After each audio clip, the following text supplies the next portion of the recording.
You can't express heartfelt appreciation and lash out like a spoiled child at the same time. So let's reflect upon the blessings of our heritage and give thanks. Think about how much work it takes to build just one house. Think about the effort required to quarry and manufacture the concrete, harvest and mill the timber, make the bricks, shingles, tiles, carpets, cabinets, wiring, pipes, finishes, and fixtures. Think about the machinery and tools involved, and the labor required to produce them. Think about how much work it takes to build an entire neighborhood full of houses, with lawns, trees, sidewalks, lighted paved roads, and utility connections. Now imagine even bigger. Think about all the commercial streets lined with stores and businesses, cities packed with tall office buildings, and the highways, railways, shipping terminals, and airports that connect everything. Think about the cars and trucks, the fueling stations, the refineries, tankers, pipelines, and drilling platforms. Think about all the farms, orchards, dairies, canneries, bakeries, breweries, and restaurants, all carved out of the naked ground and willed into existence by generation after generation of human sweat and risk-taking. You and I are the beneficiaries of a fantastic volume of infrastructure that was born out of sacrifice and strife. I am grateful for the people who did it all, and I expect you are too. My highest recognition and thanks go to the hard-working people of yesterday for the magnificent wealth they created. A world which I today inhabit and enjoy, having done absolutely nothing myself to build any of it.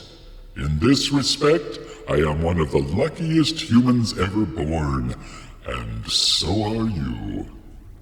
Now try to remember, when was the last time you heard an entitled progressive express unqualified reverence and thanks for this precious inheritance? When was the last time you heard praise for the work ethic of our forebears? When do human leeches express admiration for the virtue of creating value in exchange for value? Instead, they judge and condemn past generations, dubbing them unenlightened oppressors, while failing to give them credit not only for the hard work they did and the burdens they bore, but also for the struggles they overcame and the strides toward greater human freedom and equality they made. These leeches judge you and I the same way, painting us with a litany of demeaning names, all while holding out their hands and ordering us to pay our fair share and supply them with resources and benefits they have not earned. I demand free college, they say. Give me grants and wipe out my college debt, you evil patriarchs. Never mind that I either dropped out or got a degree in a subject that adds no economic value to the world, and so I have to bake pizza all day, and I can't afford the lifestyle to which I am entitled, so pay up. Here is a radical idea.